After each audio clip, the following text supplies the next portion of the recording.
오늘도 하나님 말씀 앞에 서게 되어 여러분 모두를 주의 이름으로 축복합니다. 주의 말씀은 에스겔서 30장 25절과 26절입니다. 내가 바벨론 왕의 팔은 들어주고 바로의 팔은 내려뜨릴 것이라. 내가 내 칼을 바벨론 왕의 손에 넘기고 그를 들어 애굽 땅을 치게 하리니 내가 여호와인 줄 그들이 알리라. 내가 애굽 사람을 나라들 가운데로 흩으며 백성들 가운데로 해치리니 내가 여호와인 줄 그들이 알리라. 아멘. 오늘은 이집트의 심판, 두 번째로 칼과 칼이란 주제로 말씀을 같이 나누도록 하겠습니다. 우리에게 하나님이 누구의 편인가 라고 하는 부분, 우리가 또 누구 편인가 라고 하는 부분은 인생에서 아주 중요한 것이에요. 권투 선수가 시합을 다 끝내고 심판이 링 가운데로 양 선수를 모읍니다. 그리고 양쪽 손에 팔을 잡고, 선수들의 팔을 잡고 누구 손을 올리느냐에 따라서 승패가 결정되게 돼 있어요. 그런 것처럼 오늘도 하나님이 손을 들어주시는 그 사람, 오늘은 이 바벨론 왕의 팔과 이집트의 왕 파라오의 왕의 팔을 잡고 하나님께서 그 손을 들어주는 장면을 이야기를 하고 있습니다. 29장부터 32장까지 특별히 열국의 심판, 7개 나라에 대한 심판을 하고 있는데, 그 중에서 지금 이집트의 내용을 보고 있어요. 이집트는 고대 아주 강국입니다. 그리고 그 나라를 비유하여서 나일강의 큰 악어 또는 큰 용 또 큰 뱀이라 라고 그렇게 하고 있어요.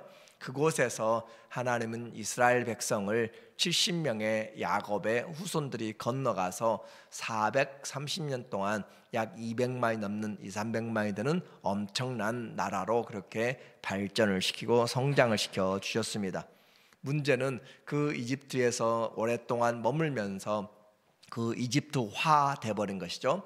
여러분도 미국에 살면서 5년, 10년, 1세대, 2세대 지나가면서 점점 아메리칸라이즈라고 그렇게 이야기하죠. 미국화 되어서 점점 미국 사람들의 생활과 그들의 그 습관들을 쫓아가는 것처럼 이 사람들이 부모, 할아버지 시대를 거쳐가면서 애굽의 우상들, 애굽 사람들의 그런 가치관, 세상들을 보면서 애굽의 문화와 그 양식에 젖어 살게 되었어요. 신들을 섬기게 된 것이죠.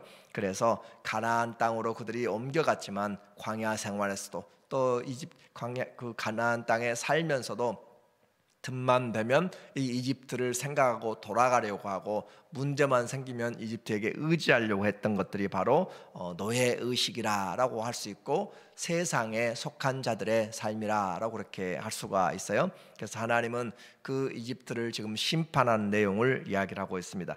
오늘 3절에 보니까 그 날이 가깝도다, 여호와의 날이 가깝도다, 구름의 날일 것이요 여러 나라의 때이리로다. 그래서 그날이라고 하는 것은 성경에서 여호와의 날, 또 심판의 날, 우리 믿는 자들에게는 구원의 날이 되는 그 날이에요. 그 날이 가깝도다, 여호와의 날이 가깝도다, 구름의 날. 성경에서 구름, 이 먹구름, 인생에 구름이 몰려오기 전에 라고 하는 것처럼 심판의 날의 예표로 그렇게 되어지고, 그래서 여러 나라의 때이로다, 애굽에 칼이 임할 것이라. 칼은 전쟁을 비유하는 것이죠. 칼이 임할 것이라. 애굽에서 죽임당한 자들이 엎드러질 때 구스에 심한 근심이 있을 것이며 애굽의 무리가 잡혀가며 그 터가 헐릴 것이요. 그래서 하나님의 이 심판이 임하게 될 것을 말하는데,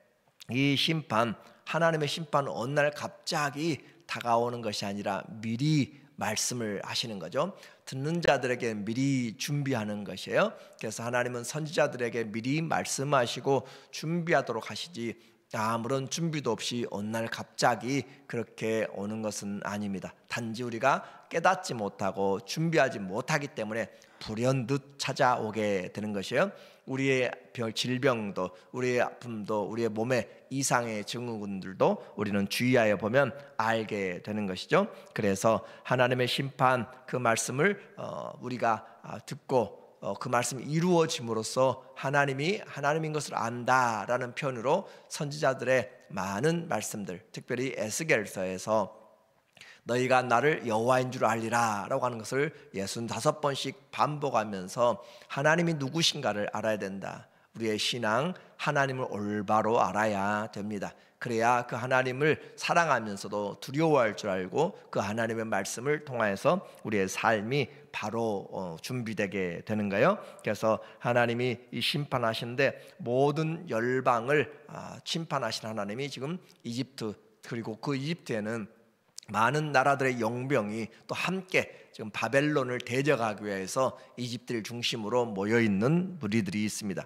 구스, 에디오피아, 리비아 같은 나라들이 함께 모여서 그 일들을 꾀하고 있는데 하나님 그 땅이 심판에 임하고 사막같이 되리라 라고 이미 선포를 하셨어요. 그래서 6절에 보면 여호와께서 이같이 말씀하셨느니라. 애굽을 붙들어주는 자도 엎드러질 것이요 애굽의 교만한 권세도 낮아질 것이라. 바벨론의 공격으로 인하여서 그들이 망하게 되는데 두로라고 하는 나라는 경제적인 부 때문에, 교만 때문에 망하게 되었고 이 이집트는 군사적인 교만 때문에 낮아지게 되었다. 믹돌에서부터 수에네까지 무리가 그 가운데서 칼에 엎드러지리라. 주 여호와의 말씀이니라. 황폐한 나라들이 그들도 나라같이 그들도 황폐할 것이며 사막이 된 성읍들 같이 성읍들도 사막이 될 것이라. 그래서 본장에서는 하나님이 이 이집트에 대한 심판을 불과 칼로서 그렇게 말하고 있어요. 불, 칼 모두 전쟁의 이미지입니다. 그래서 그 심판을 강하게, 이 심판의 원인이 바로 교만이라고 다시 말씀을 드렸어요. 그래서 애굽의 교만한 권세도 낮아지게 될 것이다. 오늘 18절에 또 말씀하고 있어요. 내가 애굽의 멍에를 꺾으며 그 교만한 권세를 그 가운데서 그치게 할 때에 드함느에스에서는 날이 어둡겠고 그 성읍에는 구름이 덮일 것이며 그 딸들은 포로가 될 것이다. 다른 주민들로 그렇게 표현할 수 있습니다. 그래서 이같이 내가 애굽을 심판하리니 내가 여호와인 줄 그들이 알리라. 이처럼 하나님의 심판이 교만한 자는 끝까지 하나님이 심판하신다라는 것이고, 드함느에스는 우리가 예레미야에서도 이미 보았던 것처럼 이스라엘 사람들이 그들이 이집트로 내려가서 살았던 그 지역을 말하고 있는데 다바네스로 그렇게 예레미야 14장 14절에서는 번역하고 있어요. 그래서 동부 나일 삼각주에 있는 여러 호수, 그 이집트의 국경선에 있는 동쪽의 그런 끝 부분입니다. 경계선에 있는. 그래서 하나님께서 이제 파라오의 손과 또 느부갓네살 왕의 손을 가지고 하나님이 전쟁을 통하여서 승리자가 누구인지 말씀을 해요. 20절에 11째 해 첫째 달 7째 날에 여호와의 말씀이 내게 임하여 이르시되 인자야 내가 애굽의 바로 왕의 팔을 꺾었더니 칼을 잡을 힘이 있도록 그것을 아주 싸매지도 못하였고 약을 붙여 싸매지도 못하였느니라. 그래서 하나님께서 바로 왕을 꺾었다라고 그렇게 말해요. 왕의 팔을 꺾었더니 칼을 잡을 힘이 있도록 아주 싸매지도 못하고, 우리가 어깨를 다치고 팔을 다치면 삼각대를 하고 그렇게 보조대로 그렇게 하는데 그것까지도 다시 부러뜨려서 약을 붙여 싸매지도 못하게 만들어서 아예 칼을 들 수 없도록, 사용할 수 없도록까지 만들어버린 것을 말해요. 지금 11째 해 첫째 달 7째 날, 이것은 예루살렘이 멸망하기 약 3개월 정도 전입니다. 그래서 587년 4월 정도에 이집트가 예루살렘을 돕기 위해서 나왔어요. 그런데 그 예루살렘을 돕기 위해서 나왔다가 패배하고 다시 집으로 돌아가서 나오지도 못하고 오히려 이제 패망하게 되는, 그래서 이 역사적인 시기가 바로 제국의 운명을 갈라버린 그런 것이었죠. 이처럼 그 갈그미스 전투 이후로 이렇게 바벨론은 강성하게 되었고 이 이집트는 점점 약하게 되었어요. 마치 사울의 집은 점점 약해지고 다윗의 집은 점점 강하여지니라 라고 하는 표현처럼, 하나님이 우리의 편을, 또 우리가 하나님의 편에 있으면 점점 강하여지는 것이고, 또 하나님의 편에 있지 않으면 점점 약하여지는 것이에요. 필립 얀시의 표현처럼 우리가 교회를 하나님 앞에 올바로 섬기지 못하면 손해는 결국 나에게 온다라고 그렇게 표현하는 것이죠. 하나님을 떠나게 되면 손해는 결국 내가 보게 된다는 것이에요. 그래서 이와 같이 인생도 가정도 하나님이, 나라도 하나님이 손을 들어줄 때 우리의 삶이 지속된다는 것을 알아야 돼요. 그래서 내가 잘해서 지금 가정과 교회나 또 내 인생이 잘 되는 것이 아니라 하나님의 돌보심 안에 있음을 늘 기억을 하는 것이 지혜로운 자입니다. 하나님이 허무시면 아무리 사람들이 쌓으려고 해도 안 되는 것이고, 하나님이 지켜주시면 아무리 흔들려고 해도 흔들어지지 않는 것이에요. 그래서 인생은 하나님을 아는 것, 또 하나님과 함께하는 것, 그것이 가장 중요한 지혜의 근본인 것이죠. 그래서 하나님을 경외하는 것이 지혜의 근본이다라고 하는 것은 그 하나님을 경외하기 때문에 내 삶이 하나님 안에서 세워져 나간다는 의미입니다. 그냥 하나님 믿는다라는 것으로 끝나지 말고 하나님을 경외하고 그 말씀을 지키라. 모세는 입만 열면, 제가 이런 표현을 사용하는 것은 그만큼 여러분이 생각하기 쉽도록 기억하도록 하는 것이에요. 모세는 입만 열면 하나님을 사랑하라, 하나님을 경외하라, 하나님을 섬기라고 했어요. 근데 사람들은 입만 열면 거짓말한다고 하죠. 하나님 앞에서 배반하는 것이죠. 원망하는 것이요, 불평하는 것이에요. 그래서 모세 입처럼 하나님 앞에 그렇게 하나님을 경외하는 말씀을 증거할 것인지, 아니면 세상 사람들의 그런 속하여서 살아가는 처럼 입만 열면 거짓으로 사기치며 속이며 나갈 것인지 우리는 잘 생각해야 돼요. 입술의 주인이 누구인가? 내 입술에서 나오는 말들로 살아가게 됨으로써 우리는 일반 생활에서부터 입술의 주인이, 말의 주인이 하나님인 것을 기억해야 됩니다. 그래서 하나님이 손을 들어주시는 결과 이미 전쟁은 다 끝이 나게 됐어요. 하나님이 손 들어주시면 끝나는 것이에요. 그래서 전쟁마다 여호와께서 그들을 손에 붙이셨다라는 표현하고 있어요. 하나님이 적을 다윗의 손에 붙이셨다. 이 붙이셨다라고 하는 것, 하나님이 승리의 선언, 또 하나님이 함께 하시는 전쟁의 승패가 달려있는 것이죠. 에스겔서 30장 25절에 내가 바벨론 왕의 팔은 들어주고 바로의 팔은 내려뜨릴 것이라. 내가 내 칼을 바벨론 왕의 손에 넘기고 그를 들어 애굽 땅을 치게 하리니 내가 여호와인 줄 그들이 알리라. 내가 애굽 사람을 나라들 가운데로 흩으며 백성들 가운데로 해치리니 내가 여호와인 줄 그들이 알리라. 그래서 이 하나님이 지금 마지막 20절 이하부터 마지막까지 내가 하나님이 하시는 거예요. 지금 바벨론의 왕을 통하여서 하지만 세상 사람들은 그걸 보지 못하는 거예요. 지금 왜 이렇게 문제들이 생기고 시험이 다가오고 어려움이 있고, 그러니까 내가 잘못했기 때문에 그래요. 그러나 하나님의 손 안에서 보게 된다면 이 모든 것들이 하나님의 손 안에서 이루어지는, 내가 바벨론 왕의 손을 들어주고 하나님이 우리 인생의 모든 것을 주장하고 계신다는 것을 우리는 알아야 돼요. 그래서 하나님을 인정하라. 그 인정하는 것이 우리의 삶의 기초가 되는 것이죠. 내가 여호와인 줄 그들이 알리라. 이 본문에서도 또 4번씩 내가 여호와인 줄 알리라, 25절, 26절, 또 8절과 9절에 그렇게 성경은, 특별히 선지서는 하나님이 누구신가를 우리에게 반복하여서 말씀을 해주고 있습니다. 하나님이 누구다라고 하는 것은 그 말씀하신 대로 그대로 이룬다라고 하는 그 부분에서 나오고 있어요. 그래서 인생이 하나님을 알지 못하면 의미가 없습니다. 아무리 뛰어나도 하나님이 그의 편에 있지 아니하면 다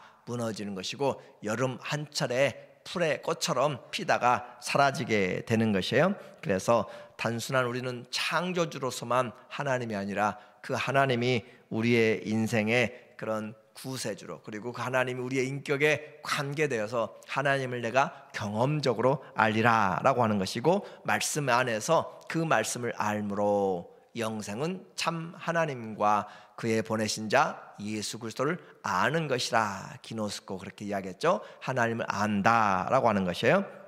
인격적인 하나님의 관계입니다. 그러면 성경은 자꾸 우리를 하나님과 그 하나님의 관계를 표현해요.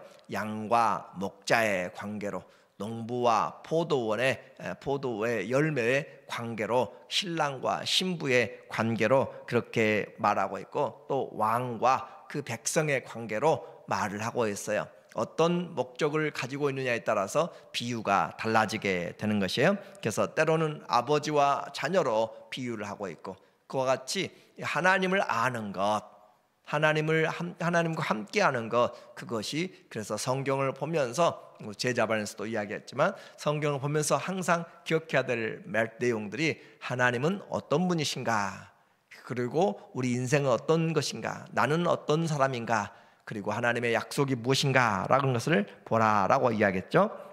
하나님을 알고 살아가는 것이 소망이고 힘입니다. 그래서 하나님을 알자, 힘써 여호와를 알자, 그리하면 그 주님께로부터 우리에게 소망이 오게 됩니다.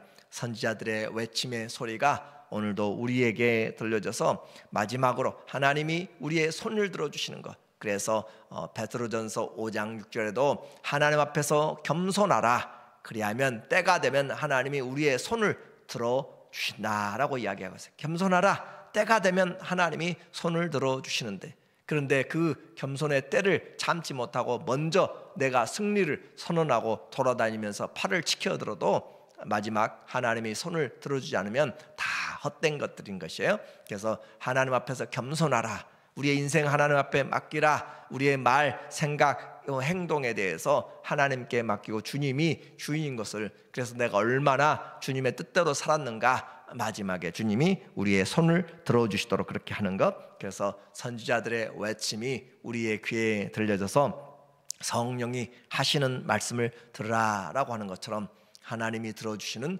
인생, 하나님이 들어 사용하시는 우리의 가정과 자녀들이 되고 우리의 교회가 되고 이 땅이 되도록 하나님 오늘도 우리의 손을 들어주시고 오늘도 내가 주의 손 안에서 내가 행할 수 있도록 주님 우리의 인생을 붙잡아 주세요 라고 하는 그런 믿음으로 주와 함께 동행하시는 귀한 나그네 된 삶이 되시기를 예수님의 이름으로 축원합니다. 아멘. 기도합니다. 하나님 아버지, 날마다 말씀을 들으면서 우리가 하나님을 얼마나 인격적으로, 얼마나 영적으로, 얼마나 주님의 은혜 안에서 알고 있는지 주님 우리의 지각을 넓혀주시고 주와 동행하는 그런 믿음으로 인도하여 주시옵소서. 예수님의 이름으로 기도합니다. 아멘.